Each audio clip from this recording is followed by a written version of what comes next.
السلام علیکم ورحمۃ اللہ وبرکاتہ۔ آج ہم جانیں گے سیرت و سوانح سرکار خواجہ غریب نواز۔ سیدنا سرکار خواجہ غریب نواز سید معین الدین حسن چشتی سنجری رضی اللہ تعالی عنہ کی زندگی عظیم و جلیل شخصیت ہے۔ ان کی عظیم و جلیل پیمانے پر آپ کی سیرت و سوانح پر مشتمل کوئی تفصیلی اور مستند کتاب آج کی مروزہ اردو زبان میں منظر عام پر نہیں ہے۔ چشتی سلسلے کے ممتاز بزرگوں میں حضرت بابا فرید الدین گنج شکر اور حضرت نظام الدین اولیاء قدس سرہ کے کچھ حالات و واقعات ہمیں مل جاتے ہیں، جن سے چشتی خانقاہوں کی نظام اور بزرگوں کی تعلیمات کا اندازہ ہو جاتا ہے۔ لیکن سیدنا سرکار خواجہ غریب نواز کے بارے میں تاریخ اور تذکرے ہمیں بہت ہی کم معلومات فراہم کرتے ہیں، اور بعد کے زمانے میں کچھ روایات کے اضافوں نے اس تھوڑے سے تاریخی مواد کو بھی مبہم بنا دیا ہے۔ ایک دن سرکار خواجہ غریب نواز اپنے باغ میں موجود تھے کہ ایک مرد کامل مجذوب تشریف لائے۔ آپ نے بڑھ کر ان کا استقبال کیا اور نہایت ہی عزت و احترام کے ساتھ ایک سایہ دار درخت کے نیچے انہیں بٹھا کر ان کی تواضع کے لیے انگور کے کچھ خوشے خدمت میں پیش کیے۔ مجذوب آپ کے اس حسن سلوک اور خلق کریمانہ سے بہت متاثر ہوئے اور خوش ہوئے۔ وہ انگور کا ایک ایک دانہ منہ میں ڈالتے جاتے اور کہتے جاتے، اس میں حسن کے جہد کا ذائقہ ہے، اس میں ام الورا کے ورا کی خوشبو ہے، اس میں معین الدین کے خلاص کی مٹھاس ہے، اس میں چشت کی شادابی ہے۔ آپ پوری توجہ سے ایک ایک بات سن رہے تھے۔ آپ نے بزرگ سے کہا، بلا شبہ آپ میرے متعلق بہت کچھ جانتے ہیں، مگر اپنے تعارف سے بھی سرفراز فرمائیں۔ مجذوب نے جواب دیا، میرا نام ابراہیم کندوزی ہے اور مجھے لوگ دیوانہ کہتے ہیں، اور ٹھیک ہی تو کہتے ہیں۔ میں اپنے مرشد حاجی شریف کا دیوانہ ہوں، اور ان کے ارشاد کی روشنی میں ایسا محسوس ہوتا ہے کہ آج ہی کا دن ہے، وہ مبارک دن ہے کہ میرے جذب کی آگ پر سلوک کا ابر کرم کھل کر برسے گا۔ میرے مرشد نے میری نس نس میں آگ بھڑکا کر ایک چیز مجھے عطا کی تھی اور فرمایا تھا کہ اسے کھولنا سکون مل جائے گا، مگر اس چیز کے کھولنے کی شرط یہ ہے کہ ہمارے معین الدین حسن کو تلاش کرتے رہنا، وہ مل جائے تو نصف خود کھا لینا اور نصف اس کا حصہ ہے۔ یہ کہہ کر اپنی پوٹلی سے خوشبودار خلی کا ایک ٹکڑا نکال کر آدھا خود کھایا اور آدھا سرکار خواجہ غریب نواز کو کھلایا۔ سرکار خواجہ غریب نواز نے اپنا حصہ کھا کر پوچھا، آپ کی گفتگو میں کچھ باتیں تشریح طلب ہے، یہ حاجی شریف کون بزرگ ہیں اور چشت سے آپ کی کیا مراد ہے؟ ابراہیم کندوزی نے کہا، تم سب کچھ جاننے کے لیے ہی پیدا ہوئے ہو اور سب کچھ جان لو گے، اتنا کہا اور نظر سے اوجھل ہو گئے۔ حضرت ابراہیم کندوزی کی اس ملاقات کا سرکار خواجہ غریب نواز کی طبیعت پر عجیب و غریب اثر ہوا۔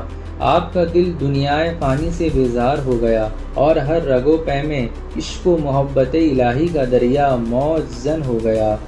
باغ اور پنچکی کو فروخت کر دیا اور اس سے جو رقم حاصل ہوئی اس کا بیشتر حصہ فقیروں اور مسکینوں میں تقسیم فرما دیا، اور والدین کریمین کی آرزوؤں کی تکمیل میں تحصیل علم اور تلاش منزل کے لیے گھر سے نکل پڑے۔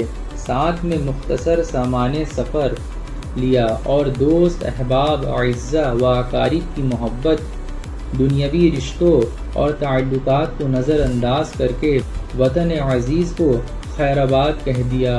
گویا راہ حق کا یہ طالب منزل مقصود کی تلاش میں نکل کھڑا ہوا۔ جادہ حق کا یہ غریب و تنہا مسافر جسے آج ایک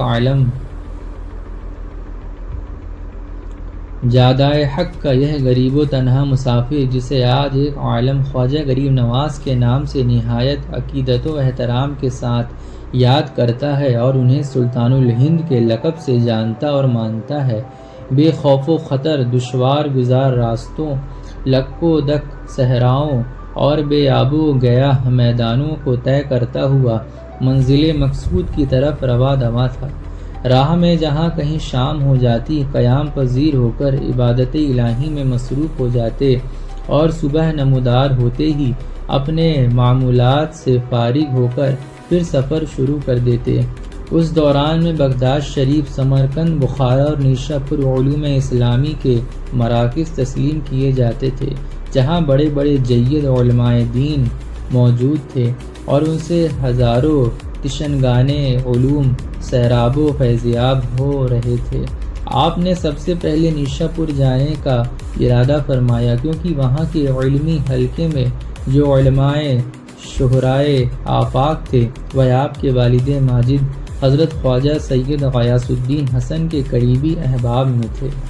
سفر کرتے ہوئے آپ باشور سے آگے بڑھ کر جب ایک ویرانے میں پہنچے تو دیکھا کہ دو آدمی سر راہ بیٹھے ہیں۔ آپ نے سلام کر کے خیریت دریافت کرتے ہوئے دھوپ میں ویرانے میں اس طرح بیٹھے رہنے کا سبب پوچھا تو ان میں سے ایک نے مغموم سے لہجے میں جواب دیا، بھوک اور پیاس سے نڈھال ہو کر یہاں بیٹھے ہیں۔ یہ سن کر آپ نے تمام کھانا اور پانی کا چھوٹا سا مشکیزہ ان کے سامنے رکھ دیا اور فرمایا، بسم اللہ، اسے اپنا ہی سمجھیے۔ دونوں بلا تکلف کھانے لگے اور جب تک سب کھانا اور پانی ختم نہیں ہو گیا ان کا ہاتھ نہ رکا۔ کھانے کے بعد ان دونوں نے کہا، کچھ رقم ہو تو وہ بھی دے دو۔ آپ نے اپنی تھیلی ان کے سامنے ڈالتے ہوئے کہا، اگر اس رقم سے آپ کی ضرورت پوری نہ ہو تو میری معذرت قبول فرمائیں۔ میرے پاس اگر اس کے علاوہ اور بھی کچھ رقم ہوتی تو میں آپ کی خدمت میں پیش کر دیتا۔ آپ نے اس وضاحت کے بعد سلام کیا اور چل دیے۔ ابھی کچھ ہی دور گئے ہوں گے کہ وہ دونوں دوڑتے ہوئے آپ کے پاس پہنچے اور پوچھا، آپ کہاں جا رہے ہیں اور مقصد سفر کیا ہے؟ آپ نے فرمایا، میں حصول تعلیم کے لیے نیشا پور جا رہا ہوں۔ آپ کی یہ بات سن کر وہ کہنے لگے، نیشا پور ابھی بہت دور ہے، وہاں تک پہنچنے میں آپ کو تقریباً 1 مہینہ لگ جائے گا۔ آپ نے کہا کہ یہ بات تو مجھے بھی معلوم ہے۔ وہ دونوں حیرت سے چیخ پڑے اور کہا کہ آپ نے تو اپنا تمام زاد سفر ہمیں دے دیا، اب آپ کا کیا بنے گا؟ سرکار خواجہ غریب نواز نے فرمایا، اللہ بڑا کارساز ہے جو اس ویرانے میں تمہیں کھلا پلا سکتا ہے، تمہاری ہر ضرورت پوری کر سکتا ہے، تو کیا وہ مجھ پر رحم نہیں فرمائے گا؟ وہ میرا پروردگار نہیں ہے؟ آپ کا یہ جواب سن کر وہ رونے لگے اور کہا، ہمیں معاف کر دیں، ہم نے آپ کو دھوکہ دیا اور ہم ضرورت مند اور محتاج نہیں رہزن ہیں۔ آپ نے ہماری آنکھیں کھول دی ہیں اور ہمیں اللہ کی ربوبیت پر بھروسہ کرنا سکھا دیا ہے۔ ہم کھانا تو واپس نہیں کر سکتے، لیکن آپ اپنی رقم واپس لے لیں۔ آپ نے فرمایا، کوئی چیز کسی کو دے کر واپس لینا اخلاق نبوی کے منافی ہے۔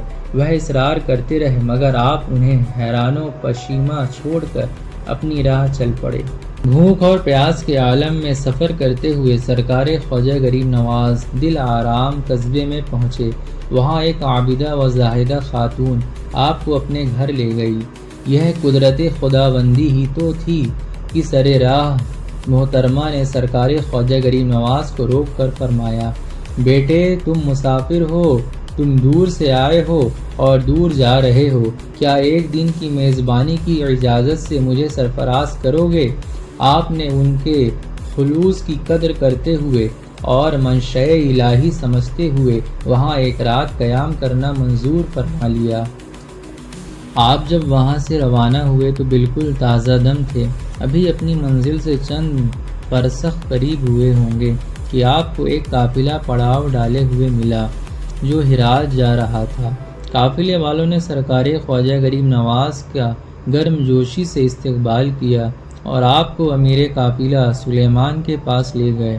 وہ بڑا خدا درس اور علم دوست انسان تھا۔ وہ آپ سے تفصیلی گفتگو کر کے بہت خوش ہوا اور آپ کے حسن اخلاق سے مجبور ہو کر آپ کو اپنے ساتھ سفر کرنے پر آمادہ کر لیا۔